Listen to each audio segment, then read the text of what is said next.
All right. Thank you for being here today. I'm here with Aquayemi Claude, and you are currently in London. Sorry if I messed your name up. And I first became aware of you on the podcasting service Matchmaker FM, and it matches podcasts with podcast guests and the other way around too. And I saw on there that you were into poetry, content creation, and creativity. Is that the case? Yes, that is right. I've done poetry and creativity of written work for some time.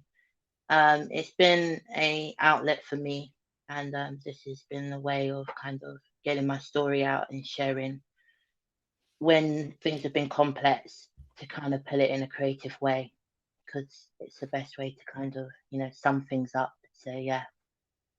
Right. When I look at all the things you have listed as far as your content creation, it covers a wide range of things from clothing to other stuff. How did you get started with the clothing line, for instance? Thanks for asking. So, in regards to the clothing line, it started from my own personal challenges and finding that there was a lack of understanding when it comes to inclusion or when it comes to neurodiversity. So, the clothing brand is a ability to amplify my campaign called the Clause Law, which is to bring awareness of people with hidden and visible disabilities and to call for inclusion and representation in society. So that's how the clothing brand started. Okay. In the SEN and that, I guess those are capital SEN. Is that an abbreviation or a meaning of sensory, or what's the meaning behind that? Sure. So SEND means special educational needs. It's referred in regards to individuals who have hidden disabilities known as neurodiversity. Not everybody wants to know it as hidden disabilities. However, I think in the ability of education being delivered in the right way for us individuals. So, like for example, we learn differently than an actual individual would learn. So, like for example, when it comes to reading or when it comes to breaking down information, it needs to be broken down in a particular way. When it comes to reading, like for example, if you have black writing on white paper, it would look quite jumbled up or confusing. And it's important to have it on like different colored paper, for example, or have tools that would give more clarity. So like tinted cards that would kind of make the words more clearer if you are reading. And basically we have a creative mindset of approach when it comes to learning, and this must never be taken for granted in education. And this is where I think the investment and the time to a particular student is so important and crucial, especially in these times. And especially when you look at a class that may have 300 students or 3,000 students, there's particular students who may need that one-to-one, for example, or that additional support when it comes to their learning. Okay. So then the clothing line, how did you get started, and where do you get your clothes made, and how do you get them out there? Sure. So luckily I was able to know some fellow entrepreneurs and I did some research at the time, and I found that there was a wonderful startup that gives individuals an ability to create their own clothes.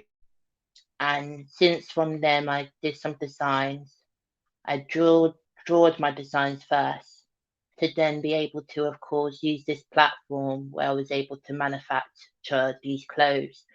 I did my background check before, and what I was really impressed with is that the platform was able to, of course, um, source clothing that uses renewable energy and has a sustainable ethos with it. And what was really good to know is that, the source was really eco-friendly. It met to the change missions, and ever since then, we've been making clothes and been really doing well, and the reception's been amazing. And more than ever, it's kind of bringing more of awareness for others to share their stories. So that's how the journey kind of started. Okay. It's called When Team Mill, the platform. okay.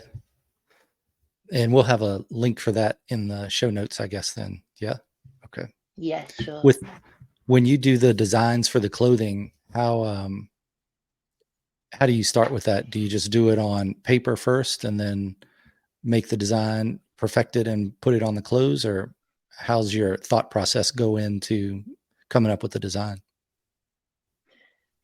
Yeah, thanks for asking. So, in general, I've always liked to do art. I've always liked to be quite creative where I can. And how the designs would start would, of course, be doing like a drawing, so like a kind of rough copy, and then be able to, of course, use the tools on this kind of platform.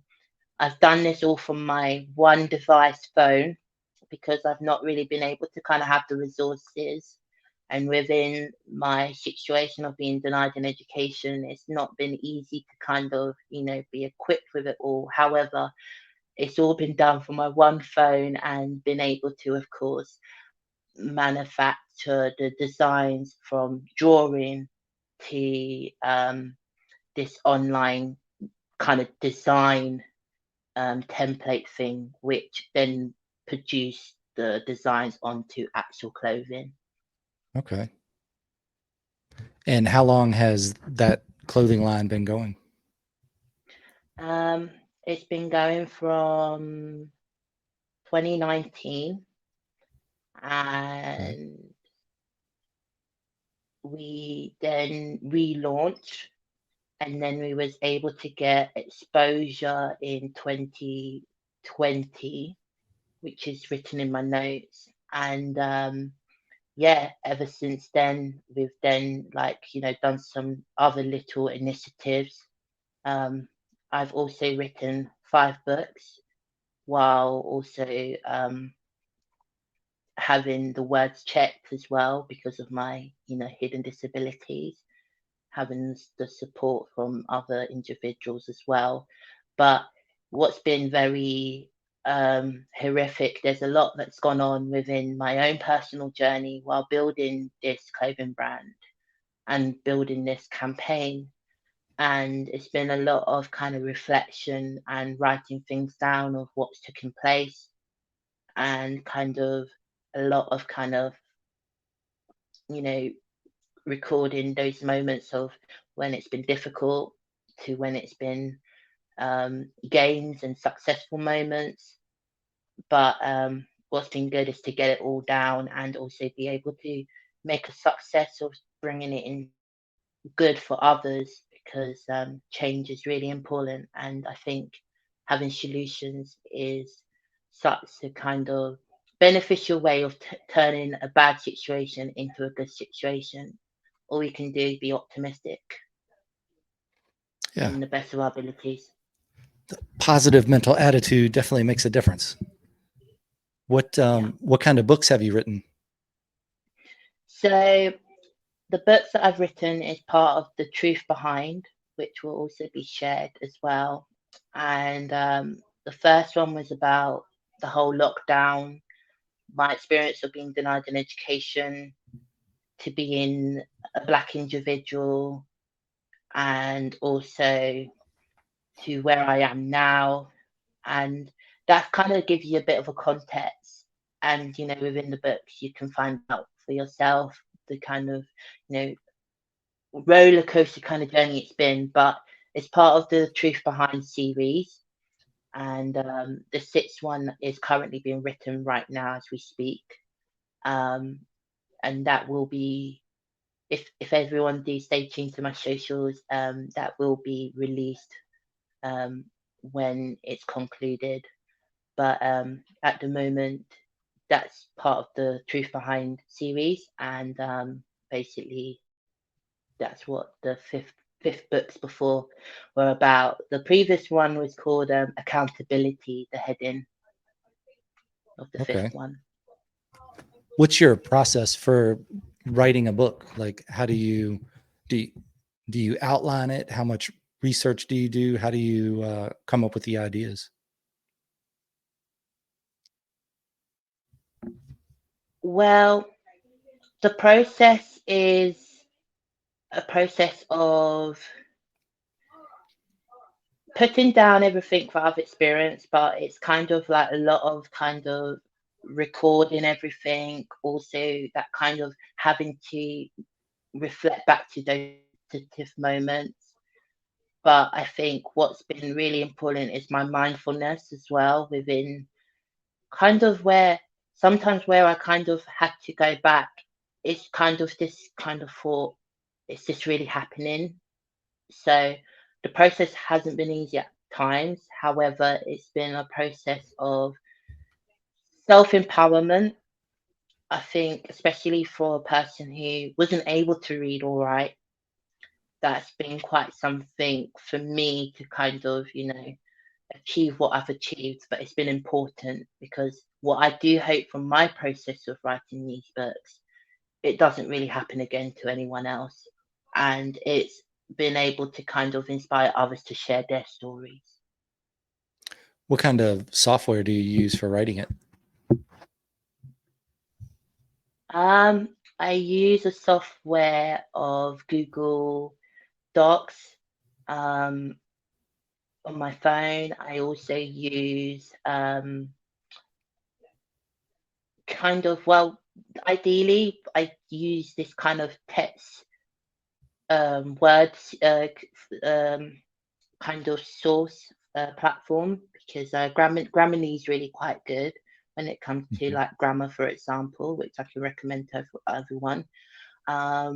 Also, um, Google Docs is really good for like kind of keeping the kind of words and what you're writing saved as well. So that's really a recommended platform. And basically, what we do is we use Amazon, who publishes our book, and we're really thankful for having them on board in regards to, sharing it with the world.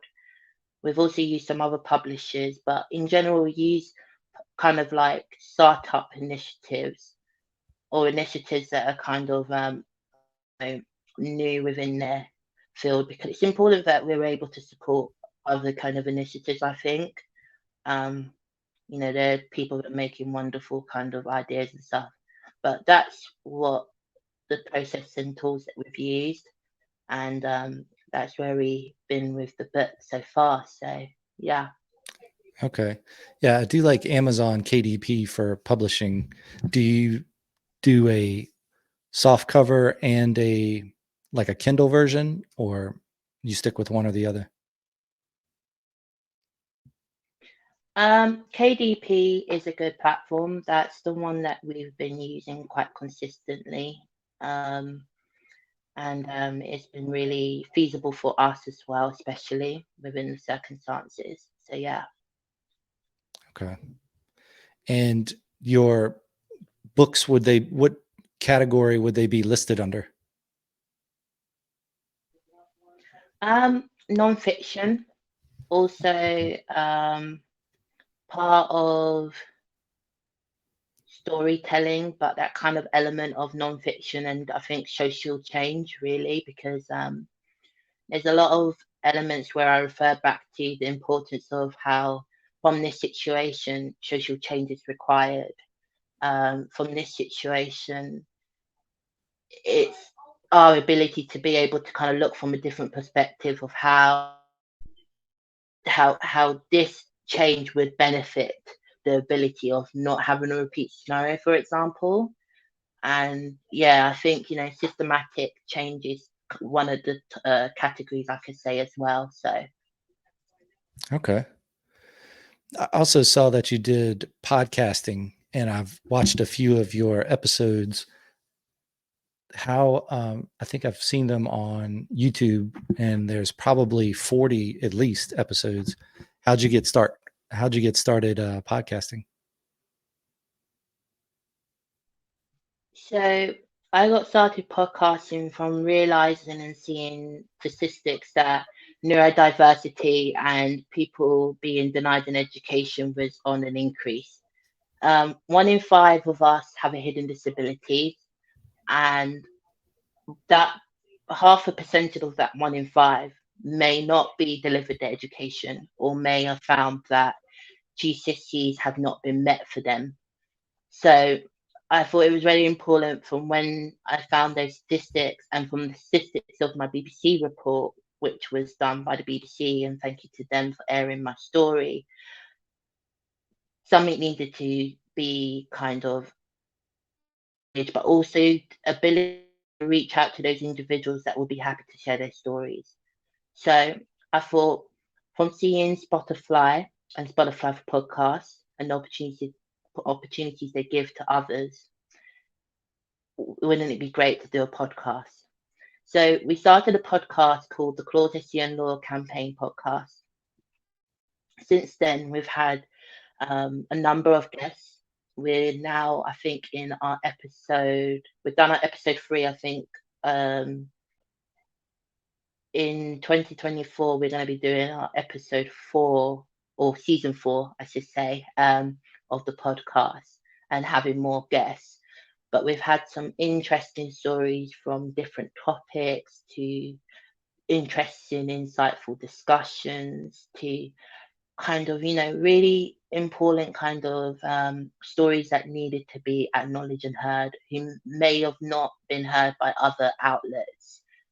And what's been really inspiring and important to see is that within our podcast, we think it's important that no topic is not covered, no stone is unturned, and that we're able to cover those taboo topics, for example, or topics that may be uncomfortable for hearing, or even topics that may be a kind of breach, because currently what we're finding in the UK, for example, our freedom of speech is at risk. We have 2 bills, for example, one called the Online Safety Bill, and the other is the Public Order Bill. Activism and campaigning of that peaceful protest is being censored. And, I think things like where campaigners and activists are highlighting important topics, it's important that we're able to facilitate these spaces, that we are able to hear their stories, because 2 sides of the stories. So this is why the Claude Garnett campaign was created, but also the ability of having a podcast to spotlight those individuals. Okay. On the technical side of podcasting, what kind of equipment Sure. do you use to record and publish your podcast? Yeah. So we've done some fundraising in the past, and we use our light, which we really appreciated of, and also had support from close networks. We use our mic, which I have in my hand today, and I also do it all on my phone. But what's been really technical useful is platforms like Spotify for podcasts, which has enabled me to publish the podcast series on that platform. YouTube has been really beneficial as well, and the ability the video form, and then also using social media platforms to do short form um, teasers of our podcast has been a good tool in exposing, bringing interest and engagement to that podcast episode. And we kind of have a strategy where we would do a podcast every Friday or Thursdays, and that would be when we would interview our guests. And then what would happen is within that weekend, we do our best to publish our podcast series. So yeah, there's been a lot of kind of like behind the scenes stuff to get all these kind of initiatives off the ground. But if it wasn't for like Spotify for podcasts or YouTube or platforms of social media which are doing wonderful things and delivering those, being able for us to deliver those important messages, I don't know where we would be really. So yeah, those platforms have really been like a center of benefit to highlighting these important stories on our podcast. Yeah, I do like Spotify for the podcast platform. It's very friendly, especially when after you go through the process of setting up a channel and everything on YouTube, and then you go over and set it up on Spotify. It takes a fraction of the time, and Yeah. just seems, I guess YouTube covers a lot more than just podcasts, so maybe that's the issue there. But I do like Spotify. With all the other platforms you do the short form on, how do you decide which platform to use? So we found that TikTok seems to get an increased engagement. So I would say we do find TikTok quite beneficial, but we also equally find Instagram beneficial for the reels and also the music feature on the kind of reels because it gives a bit more of a kind of emotion to the podcast, and you can kind of add kind of those short clips, and it kind of gives a kind of exciting kind of engagement, which is so key when it comes to short form. So short form has been really our driving force of view count. We also find that the questions and the Q&A features are quite good as well, because it kind of gets a discussion about that topic. So if we want to like ask a question, for example, what do you feel maybe the inciting takeaway that you got from this podcast? Then it would start that conversation of what the exciting takeaway, and then we were able to kind of have an idea of what the next podcast episode may be. Yeah, that's a good idea. Then when you're doing the clips for your podcast, do you use software for that, or do you like mark what you think is a good clip while you're doing the podcast, or do you go back through and listen to it? How do you pick those up? Yeah, so we listen through our podcast and see the kind of most, I think, impactful statement which may have been covered by our guests, highlight that to kind of then bring curiosity for our viewers to want to watch the full podcast, because we kind of leave, so we leave kind of like where it would be like they say a statement, but we won't give like the full statement, for example. And then it's like that viewer would want to kind of see more of that podcast episode. So that's how our strategy is. But before we do that, we would of course listen back or either watch back that footage before kind of choosing the short snippet. Okay. And for your podcast, what if you were talking to yourself before you started the podcast, what were the key takeaways that you learned in the time that you have done it that you would invite or tell a beginning podcaster to make sure they do these things? Okay, so if you could repeat that question, if that's okay, please. What tips would you give yourself if you were beginning podcasting today? I guess from what you've learned of podcasting, what would you do differently, or what did you find the most value in? Sure. I think the asking complex questions, especially I think within that kind of current time, is quite key because you never know where the discussion is going to go. So, like for example, if I was able to ask, if I had a guest today, for example, and I asked them like, what is their views on the recent march that's going to be happening in the UK?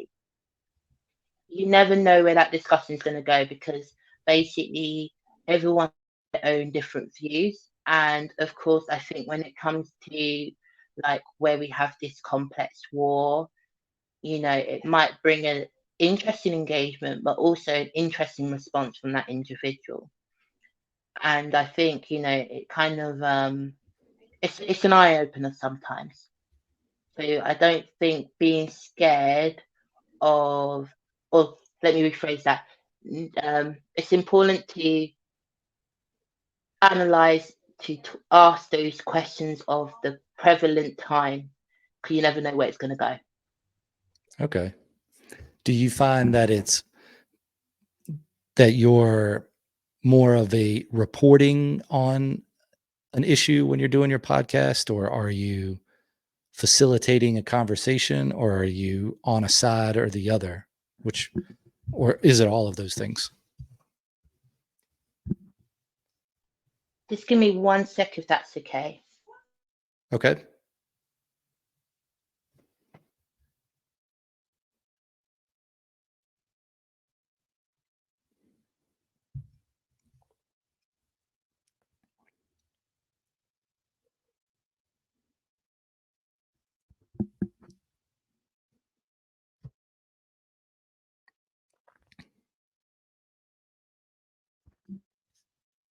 You're on mute, so I can't hear you.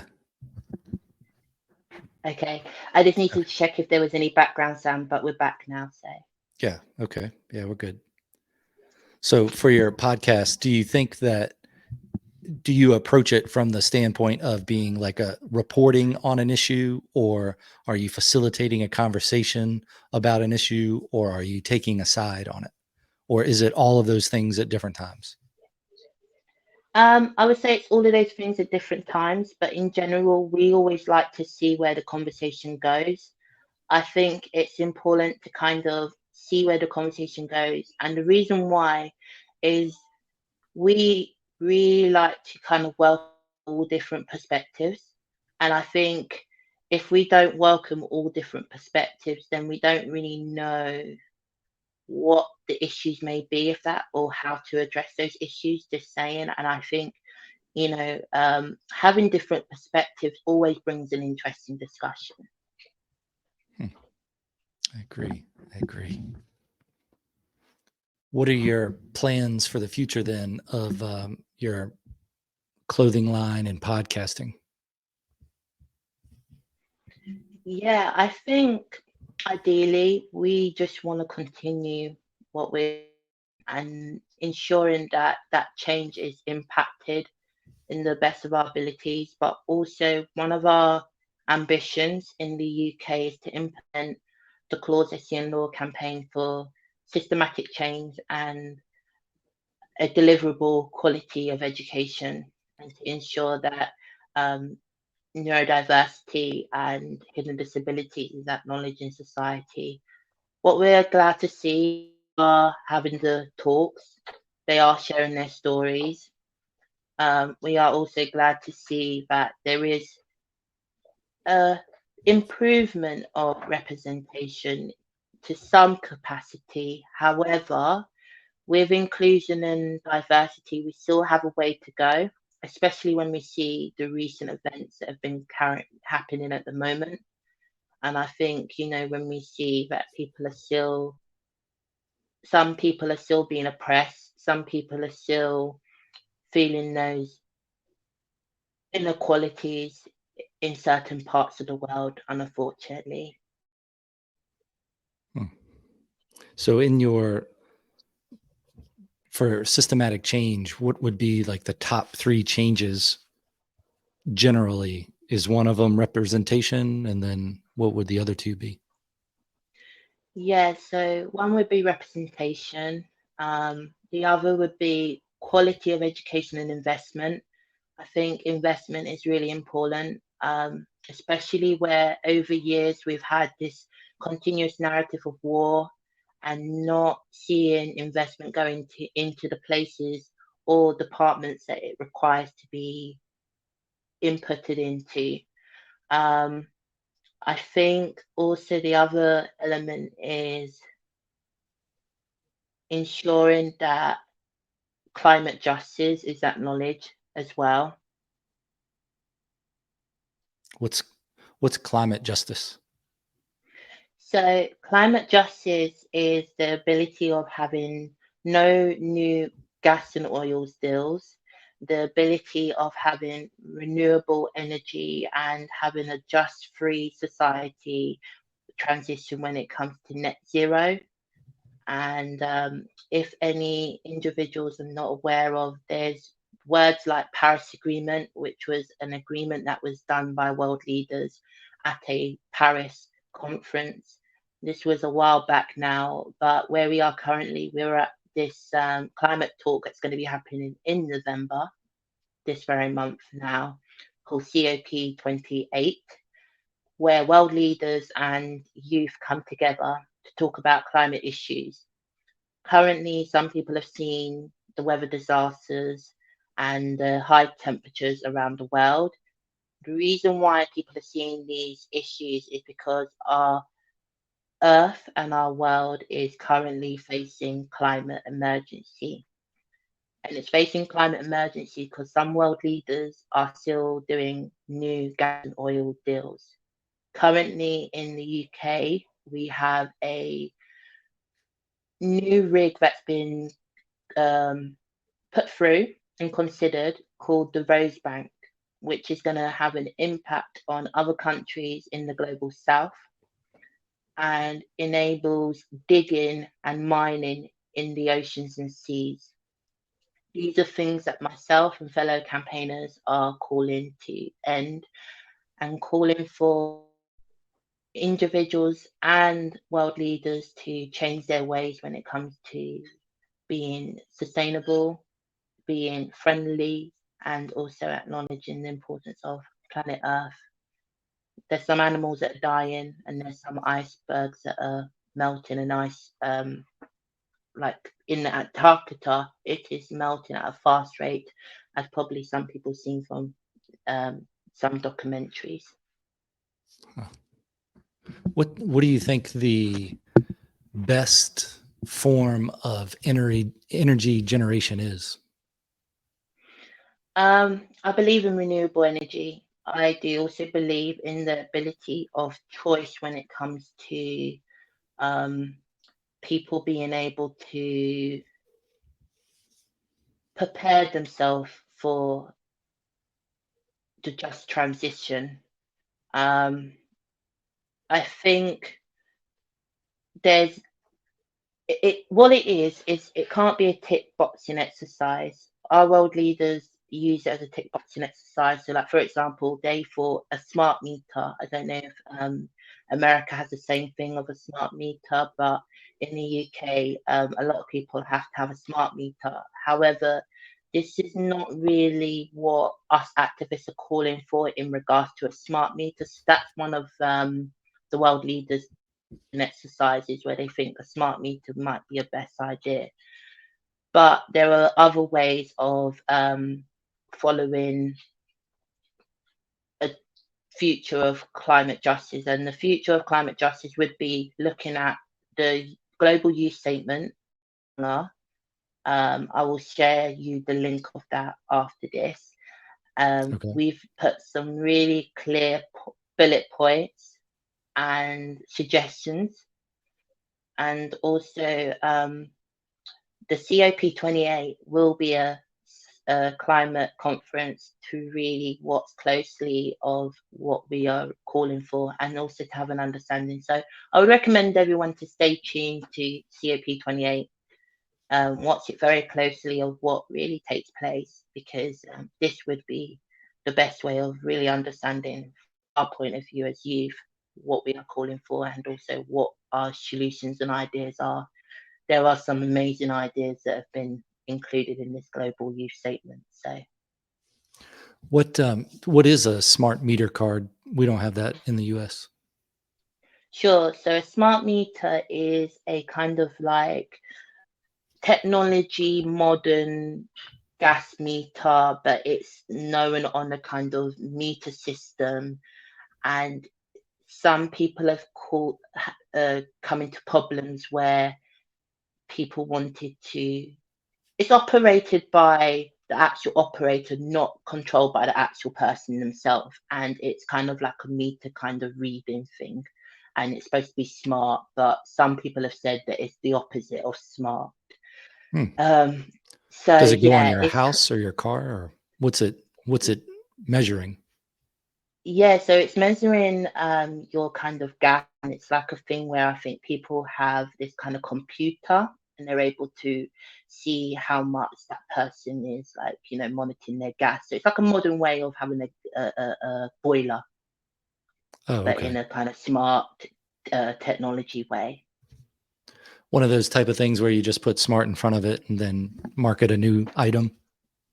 Yeah, What do you yeah. what do you what do you think about like nuclear energy for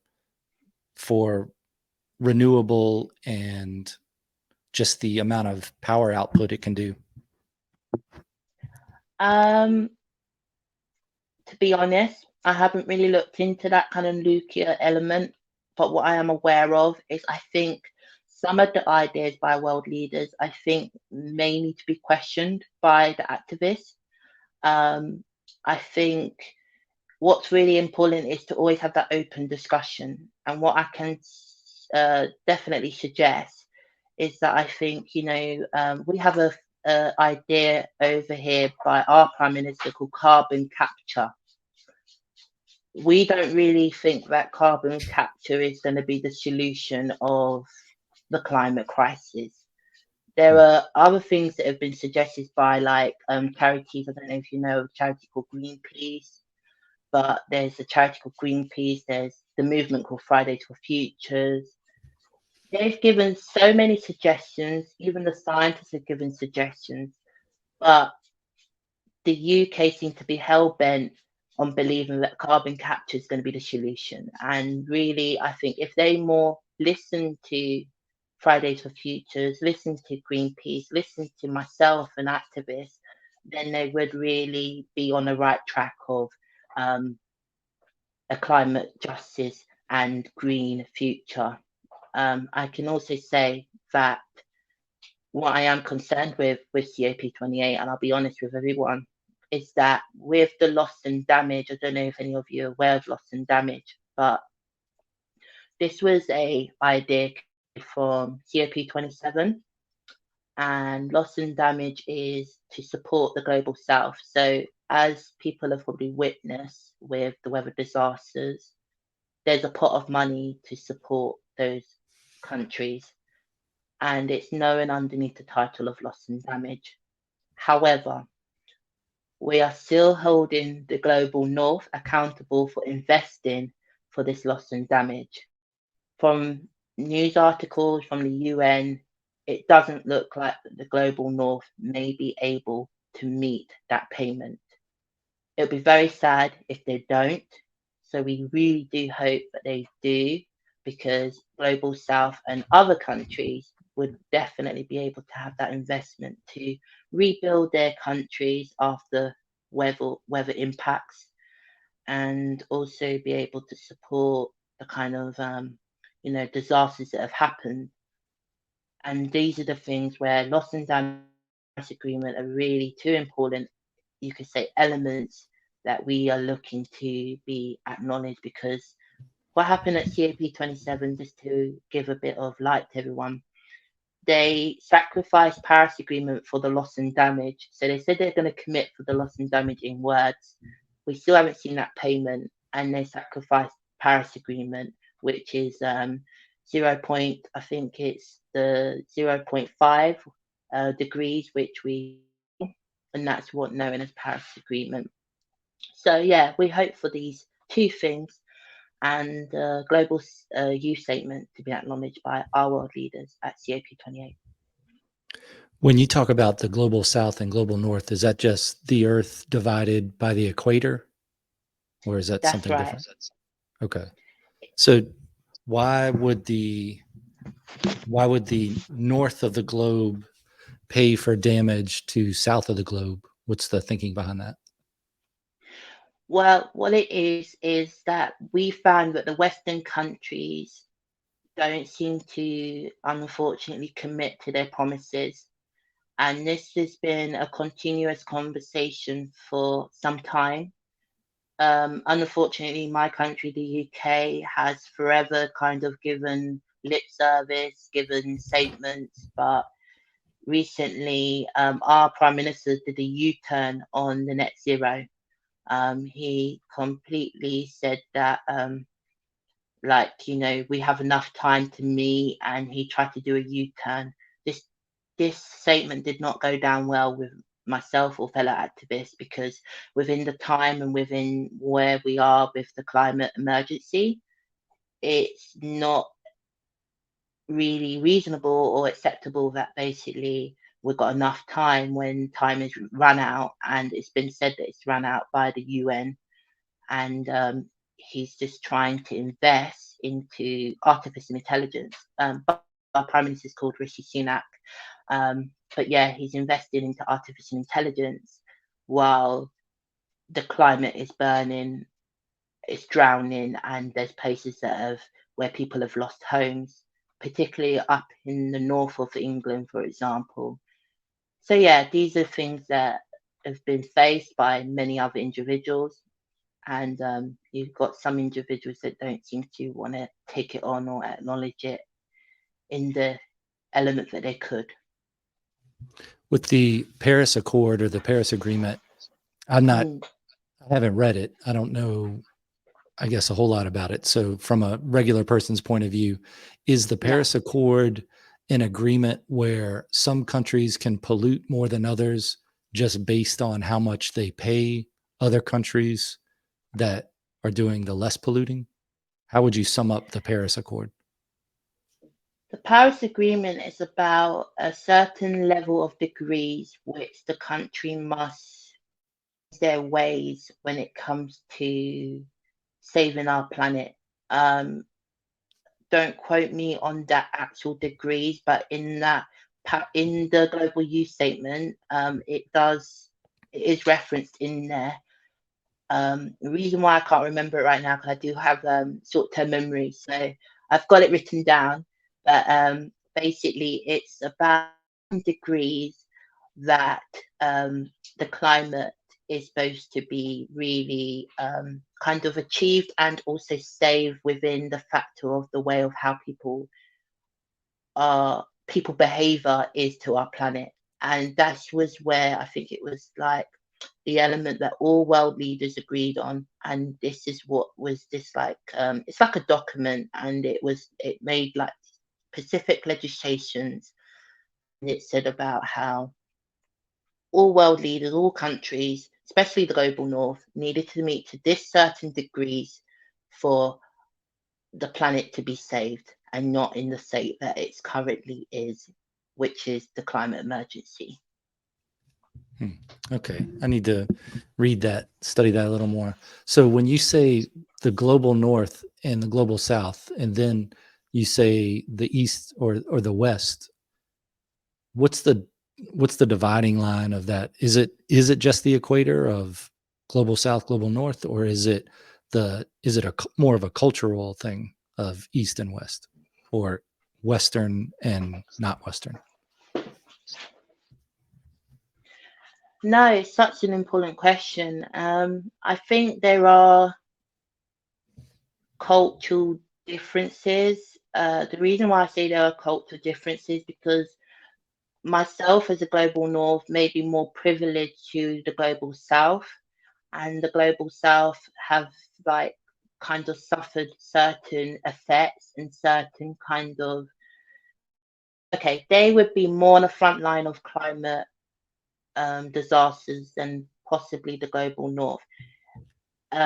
Everyone's going to be affected by the climate kind of emergency, but where the investment has kind of been neglected for the global south, because this is what's been one of the missions of the activists, is to ensure that the people in the global south are equally protected and equally combated with the tools and resources to tackle climate emergency and climate disasters. So like, when you talk about floods, when you talk about tornadoes, when you talk about fires, when you talk about, all the different weather conditions that can really impact on the global south. This is what's been happening over time. I would personally say that global north is becoming quickly like global south within, I think, the resources within the geopolitics, within certain things not really kind of being taken care of, especially because of the war narrative. So I would personally say, from my point of view, I think global north is slowly becoming like the global south. And I think, our world leaders have a duty to really deliver within their home affairs. I think, this factor of where NATO has, in my personal view, I think caused the element that we have these endless wars. I'm 25 now. When I was 3, I was aware of the Afghanistan war. We now got this Gaza conflict, and there is a percentage of individuals in the UK who are calling for a ceasefire. This ceasefire isn't being acknowledged by a number of leaders in our country, which is an utter disgrace, especially when you're seeing graphic genocide happening in Gaza or seeing it on social media. And while this is going on, there are a number of home affair crises that are going on in the UK.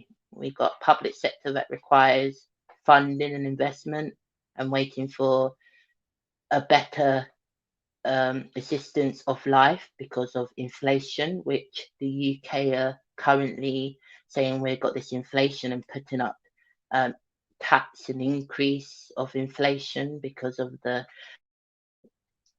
geopolitics complex situation. We have the element where education is on the floor. We have buildings where rack and roofs are caving in those education placements. We have education minister that is more about commodity, about the students, or not about the meaning of education. And I think these are things that are really needing to be acknowledged. But unfortunately, what we see in the UK is not the right people are in the right job, or they don't have that kind of understanding of leadership, or either the kind of understanding of the complexities of listening and what are the real issues. They rather kind of profit into their back pocket, or kind of care about commodity over the actual real issues of what are really becoming dire. Yeah, it does seem like sometimes if you're in a situation and you're benefiting from it and other people aren't, that it behooves the person that is getting the benefit. I mean, from a self-serving standpoint, they would think, I just need to keep this going the way it is right now because it's good for me. And it doesn't matter if the problem gets solved as long as this is still good for me. I think that sums up politics in a lot of situations. It's a lot of the self-interest or special interest.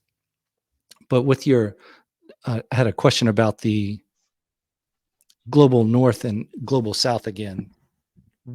Do you think that the difference of why there's challenges from north and south of the equator, is it because of geographic location, or is it because of financial and resources? I personally feel that it's financial and resources. What I can honestly say is I think I've always believed that you can never know what a person in leadership is experiencing. However, I think more than ever over time, I don't think the money or investment is being equally distributed. And I think that this is where resources and those elements come prevalently center into the discussion. And I think that, you have these elements where, of course, you need to look at the element of corruption as well in some countries. I think this needs to be discussed more. And I think we need to look at how policy and legislation is really being used effectively or either being followed. For example, I think, I've been in one of those policy meetings, and it's the fact that you come up with these ideas, you have it written down, but the individuals who're supposed to follow these legislations or policies are not following them. And it's the most simplest thing where some of these ideas are really the amazing minds of some individuals who come up with some really beneficial ideas that really could bring where we are into a better place. And to see that we're still in that same situation is quite concerning, especially for my age as well. You're talking about Afghanistan. Do you think that it's hard to look at it from the perspective of a person living in Afghanistan, but do you think things are better in Afghanistan now or 10 years ago, 10, 15 years ago? I think those unrest still continue, but I don't think it's reported enough. And I Right. believe that there's still that agenda where certain countries go into a country because of their own desire. And the desire is even though those countries are struggling, they have riches, they have sources of ancient history. But the problem that we have is we have some warlords or some individuals that want to have an agenda to go into these countries, which once were fine, stable, running okay with their leader, but then bring this war narrative of distress, unrest, bringing a reason for international aid, and this kind of whole upside down situation. I have to importantly go back to that saying of a glass house, and that saying of leaving the glass house at what it needs to be and not kind of like distracting it. I think that's how it went. If not, that was my own connotation. But basically, I think, it's important to leave countries the way how they need to be left. We hear the stories that, some of them apparently they have dictator leaders, they have dictator syndromes. But how true is that from the people's point of view, for the people who are living there? And I think, we have to understand that the people who live there are the only ones who can decide if their leader or their regime is a dictatorship or not. Yeah, it does get difficult if you're in a dictatorship, which is basically an abusive relationship of how do you get out of it if you don't have the power to get out of it. So if you're someone from outside of it looking in and thinking, okay, to my sensibilities, this looks like a problem. I'm not sure how that person that's in that situation feels about it, but yeah, it does seem like if you don't have a better situation to give them, then maybe you should leave it alone. But it's difficult when you're talking about people and feelings. And I think if you stretch out timelines and perspectives, which would be an interesting way to look at civil unrest or inequality in the world, is to lay out a timeline, and then you can pick certain times where you start and stop looking at a situation to give whatever perspective you want. So you could say this group of people are being oppressed, and you're looking at this timeline to this timeline.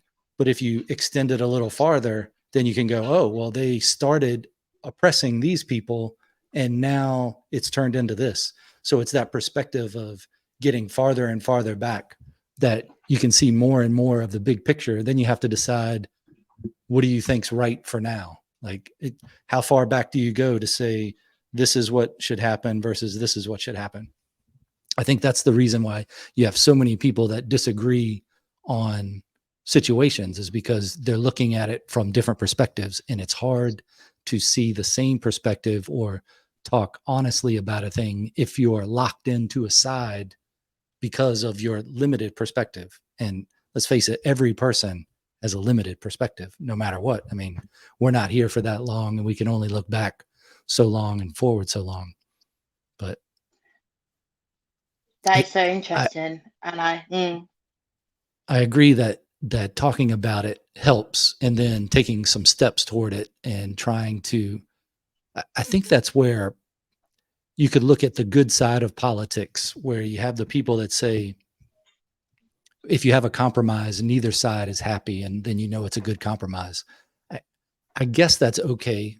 I mean, in a perfect world, that wouldn't be the case, but I guess we don't live in a perfect world, so you have to take as good as you can get. So you try to say, okay, we're gonna give a little on this way, this other side's gonna give a little that way, and maybe that works out when normal people are doing it. But when you put in so much money and so much influence, and then just the way big politics seems like it works, corruption is everywhere. Yeah, everybody can be corrupted. Every system can be corrupted. It's just to how much is it? And I think that's how you get your glass house saying, when you live in a glass house, don't throw stones, is because you're in a situation that's corrupt, talking about another situation that you see as more corrupt, but that doesn't change your own situation. So it's tough when we're all living in the same snow globe, for instance, that what happens on one side of the world affects the other side in some way. Is how do we clean up our own when we're always worried about looking at what other people are doing, because it does affect us, and it takes our mind off what we're doing here. I think that's the difficulty of running a country or a society or whatever, where you have to work on yourself and where you fit in to the world. So true. So true. So your links to your clothing brand and your podcast we'll put in the show notes, and other links that I think we talked about a few other things. We can put that in the show notes too. Is there any other information or ideas you have in closing? Yeah, I think what is an important thing that I want to leave with the audience and everyone who is in the world today is, I think, the importance of understanding the importance of authenticity and being different and finding your inner signature unique, because that is a motto which we believe in, and this is the motto of our clothing brand and our campaign, is finding your inner signature unique. And never be deterred to be bold, but also be productive with that solution as well. Thank you. All right. Thank you. I'll talk to you on the other side of this. Okay. Sure.